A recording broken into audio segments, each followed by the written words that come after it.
Haleluya, saudaraku. Kita akan mendengarkan firman Tuhan bahwasanya setiap anak Tuhan adalah pemenang jiwa. Pemenang jiwa. Tiap-tiap anak Tuhan dipakai Tuhan. Tiap-tiap anak Tuhan, ya saudara dan saya adalah pemberita-pemberita Injil Tuhan. Saya akan membacakan kepada saudara Markus pasal 1 ayat 16. Beberapa ayat. Markus pasal 1 ayat 16. Ketika Yesus sedang berjalan menyusur danau Galilea, ia melihat Simon dan Andreas, saudara Simon.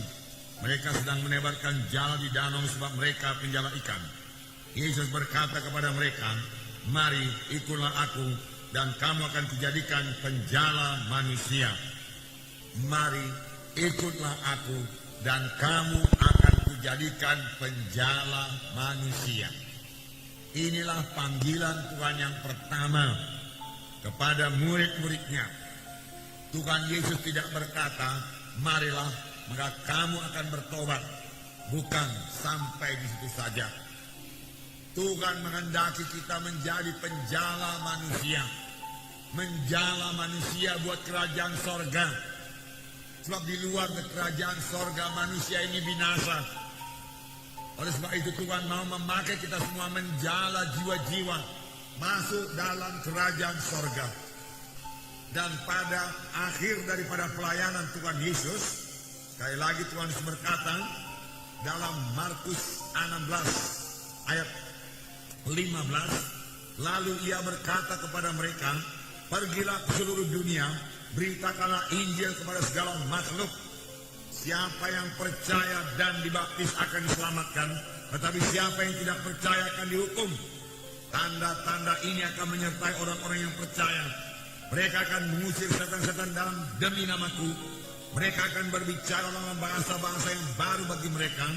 Mereka akan memegang ular, dan sekalipun mereka minum racun maut, mereka tidak akan mendapat celaka. Mereka akan meletakkan tangannya atas orang sakit, dan orang itu akan sembuh."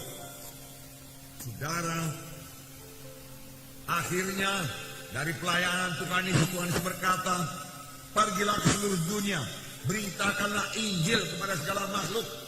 Semua anak-anak Tuhan diajak Tuhan, diperintahkan Tuhan untuk memberitakan Injil kepada segala makhluk, memberitakan Injil kepada setiap jiwa-jiwa. Siapa yang percaya dan dibaptiskan, dialah akan diselamatkan. Setelah percaya, memang kita perlu dibaptiskan. Tetapi siapa yang tidak percaya akan dihukum. Tiap-tiap anak-anak Tuhan perlu jadi pemenang jiwa. Ladang-ladang sudah menguning. Yohanes 4 ayat 35. Yohanes 4 ayat 35. Yesus melihat ladang-ladang yang sudah menguning. Biarlah kita juga melihat, terlebih pada akhir zaman ini. Mari kita lihat ladang-ladang yang sudah menguning, yaitu jiwa-jiwa yang sudah matang buat dituai. Saya membacakan Yohanes 4:35. "Bukankah kamu mengatakan 4 bulan lagi tibalah musim menuai? Tetapi aku berkata kepadamu, lihatlah sekelilingmu dan pandanglah ladang-ladang yang sudah menguning dan matang buat dituai." Kamu berkata 4 bulan lagi musim menuai. Boleh jadi murid-murid melihat ladang biasa, ladang gandum, yang menurut perkiraan mereka 4 bulan lagi baru bisa dituai karena ladang itu baru ditanami. Tetapi yang dilihat Tuhan ini adalah ladang Tuhan, jiwa-jiwa yang sudah menguning, masak buat dituai. Tetapi aku berkata kepadamu, Tuhan Yesus berkata, angkatlah matamu, lihatlah sekelilingmu, pandanglah segala ladang-ladang sudah menguning buat dituai. Sekarang juga kita perlu mengangkat mata kita, memandang ladang-ladang Tuhan sekeliling kita ini. Apakah itu tidak lain daripada jiwa-jiwa yang tersesat, jiwa-jiwa yang terhilang? Tetapi ada satu lagi keluhan Tuhan Yesus, yaitu Lukas 10 ayat 2 dan 3. Saya membacakan kepada saudara. Katanya kepada mereka, tuaian memang banyak tetapi pekerja sedikit. Karena itu mintalah kepada Tuhan yang mempunyai tuaian supaya mengirimkan pekerja-pekerja untuk tuaian itu. Persoalannya di sini, walau ladang-ladang sangat luas, ladang-ladang sudah menguning, siap sedia buat dituai, Tetapi pekerja sedikit. Pekerja sedikit. Marilah bayangkan pada pagi hari ini, saudara berdiri di tepi satu ladang yang sangat luas. Sejauh-jauh mata memandang, saudara melihat padi-padi yang sudah menguning semua. Boleh jadi berkilometer ke sana, menguning semua buat dituai. Tetapi saudara hanya melihat 20, 30, 40 pekerja saja. Pada ladangnya begitu lebar, begitu luas. Dan di kejauhan sana saudara melihat awan gelap datang. Yang berarti badai akan turun, menghancurkan semua ladang-ladang yang sudah menguning itu. Dan pekerja begitu sedikit, hanya 20-30 orang. Tentu akan banyak sekali hasil panen itu akan musnah, tidak sempat dituai, hancur oleh badai tersebut.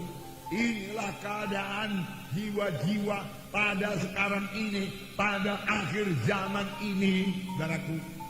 Kemana-mana kita pergi, kita melihat jiwa-jiwa yang terhilang, jiwa-jiwa yang sebenarnya mau mendengarkan Injil Tuhan dan menerima Injil Tuhan, menerima keselamatan daripada Tuhan, kesembuhan daripada Tuhan.